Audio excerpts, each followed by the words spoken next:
Okay, so how to make a cool collar. I'm going to hide this guy, Shift A. Let's, first we're going to offset pattern, just so I can start to get that shape.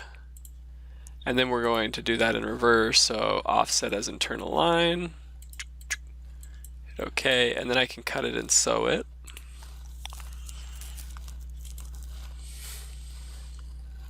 Okay. So now we're going to add a new edge. Let me just see what actually is sewn. So that's backing is not sewn, but we can do that later. So I'm going to hit here, say offset as offset pattern. Sure. So the reason I'm not just making a whole collar is because I don't want it to actually extend all the way here. But now I can basically stitch it here, and if I go M, hold Shift there, and then I go over here, click here to there, and it might be reversed, so hit B and Control B or right click, and so now there's that. Oops. And then we'll do the same with the other. Okay, and then I might just kind of squish these parts in a little bit. And we can sew this together. Okay, I'm going to make a box with S, and I'm going to right click to say optimize all curves. Okay, now make a box. This is going to be the main part of the collar. I'm going to hit Z and measure this length, which is symmetric length 30.61, and I'm just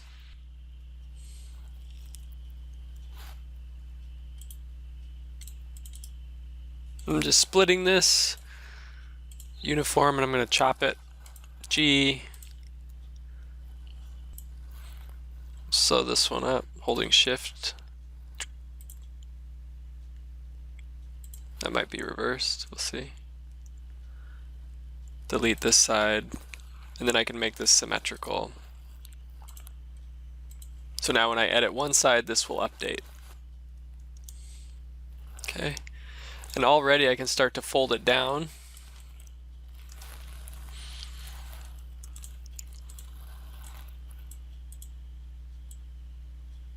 Which is nice.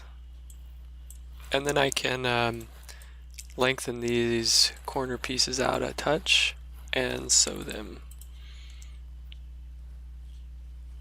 Okay, now I want to extend out these pieces, offset pattern, so I'll be able to stitch them along the breast part of the shirt, so that probably is long enough, and I want to stitch it along there. So I'll go M, we'll do this side, go over here, there. It's reversed. Okay. Okay, I see a little problem. Huh.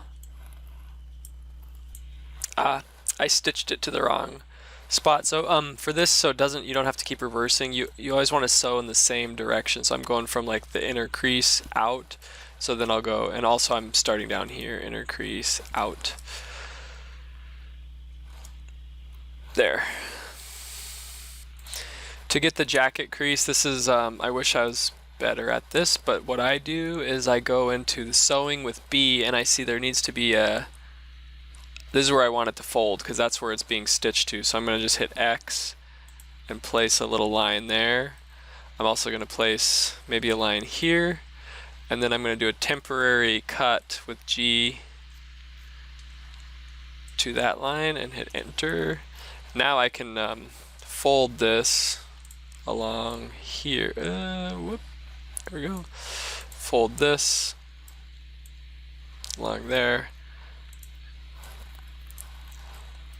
Then we can, you know, adjust where this piece goes. Okay, and then we want to stitch from here to about here, but there needs to be another piece there. So I'm just going to add X, bring that out. Let's just kind of see what we're looking at. Okay, so we want to fold along there.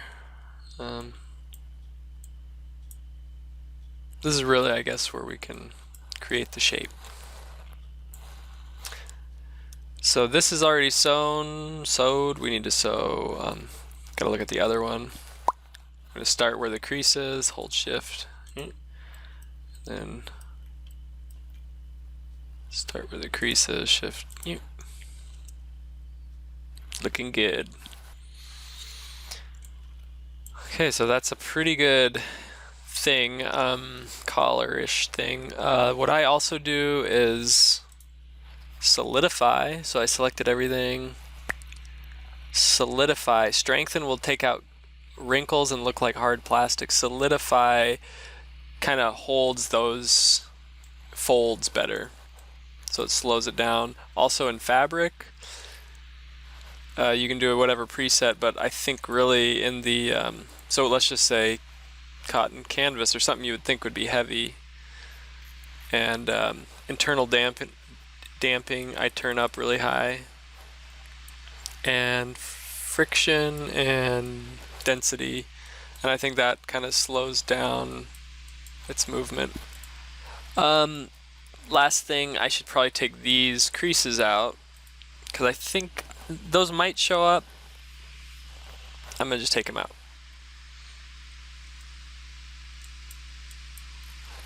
Yeah. One last thing that I think is pretty important. Let's go R to open up a ring, and right under that I'm gonna hold shift, make a circle, and then let's sew those together. Hit M. I'm gonna start on this side to that side. Let's move this out a bit. There. So that it's gonna help it hold its shape. Bummer. You get the idea. Cool.